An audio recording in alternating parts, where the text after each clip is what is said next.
حضور علیہ السلام نے ارشاد فرمایا، جس نے کسی شخص کی مصیبت کو دور کیا، کسی مومن کی تکلیف کو دور کیا، وہ تکلیف کسی بھی قبیل سے ہو سکتی ہے، وہ بیماری تھی اس کے علاج میں مدد کی، اس نے کہیں جانا تھا سواری پہ بٹھا کے لے گیا، وہ بھوکا تھا اس کو کھانا کھلا دیا، اس کی جوان بچی تھی اور گھر کی دہلیز پہ بوڑھی ہو رہی تھی، اس نے شادی میں مدد دے دی،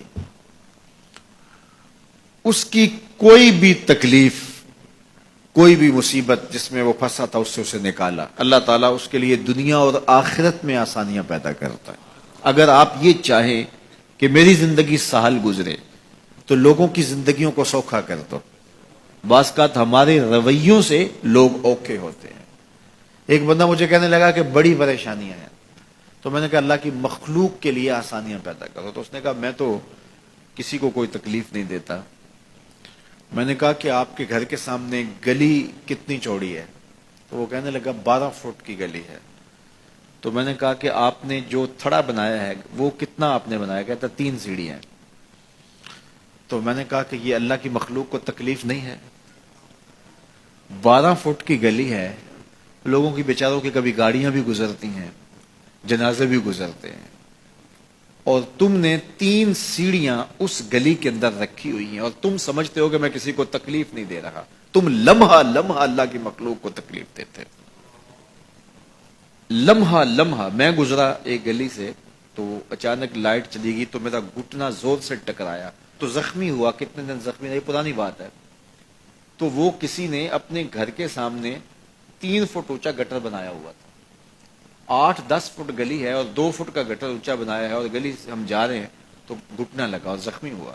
پتہ نہیں کتنوں کے زخمی ہوئے ہوں گے، کئی بیمار گرے ہوں گے، لیکن اس نے اس کو ہٹایا نہیں ہے، اس لیے کہ وہ سمجھتا ہے کہ گلی پر اتنا تو میرا حق ہے کہ میں اتنی پر قبضہ کر لوں۔ تو وہ اللہ کی مخلوق کو تکلیف دے رہا ہے، اللہ کی مخلوق کو اذیت پہنچا رہا ہے۔ اپنی موٹر اس نے باہر لگائی ہے، 10 مرلے کا مکان ہے، سب کچھ اس کے مکان کے اندر موجود ہے۔ اس نے ایک ایک جگہ واش روم بھی اس نے بڑا چوڑا لمبا بنایا ہوا ہے، لیکن 3 سیڑھیوں کے لیے اندر جگہ نہیں ہے، 3 سیڑھیوں کے لیے باہر اللہ کی مخلوق کو تکلیف دے رہا ہے۔ تو اللہ کی مخلوق کو جس قبیل سے بھی آپ تکلیف دو گے، آپ اگر اونچی آواز کرتے ہو جس سے ہمسایہ تنگ آتا ہے تو یہ بھی اللہ کی مخلوق کو تکلیف دینے کے مترادف ہے۔ ہمارے دین نے تو ہمیں کس قدر آسانیاں سکھائی ہیں، کس قدر سہولتیں ہمارے دین نے ہمیں دی ہیں، اور لوگوں کی جان سوکھی رہے، لوگوں کو تکلیف میں مبتلا نہ ہونے دیں، لوگوں کو اذیت میں مبتلا نہ ہونے دیں۔ میں تو یہ بھی دیکھتا ہوں کہ لوگ 12 فٹ کی گلی ہے اور اس کے اندر دکان ہے، تو سامنے اس طرف کا جو ہے وہ موٹر سائیکل کھڑا کر کے تو اندر سے جو ہے وہ کوئی چیز خرید رہے ہوتے ہیں، تو باہر سے کوئی بیچارہ آ کے ہارن دے رہا ہو، اب کھلو جا، کوئی نہیں ٹکالی پہ۔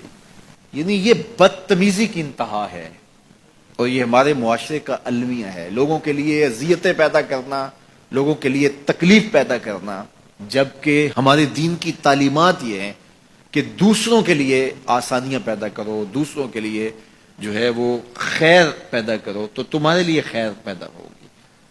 تو اس لیے فرمایا گیا کہ جس نے کسی شخص کے لیے آسانی پیدا کی تو اس کے لیے بھی آسانی پیدا ہوگی، لیکن صرف دنیا پہ نہیں ہوگی بلکہ اس کے لیے اس کے بدلے میں آخرت میں بھی آسانی پیدا ہوگی۔ تو یہ اگر ہم مزاجی زندگی بنا لیں تو وقت نہیں لگتا کوئی اس پہ، تو اللہ تعالیٰ جل شانہ آسانیاں پیدا کر دیتا ہے۔ ویسے بھی آپ کسی کی دل جوئی کریں، کسی شخص کی مدد کریں، کسی کے لیے آسانی پیدا کریں محض اللہ کی رضا کے لیے، آپ کے اندر جو طمانینت اترے گی، جو ٹھنڈ پڑے گی، اس کا کوئی جواب ہی نہیں ہے۔ تو لوگوں کے لیے آسانیاں پیدا کریں، لوگوں کے لیے راحتوں کا ساماں بنے، تمہارا وجود لوگوں کے لیے خیر کا ذریعہ بنے۔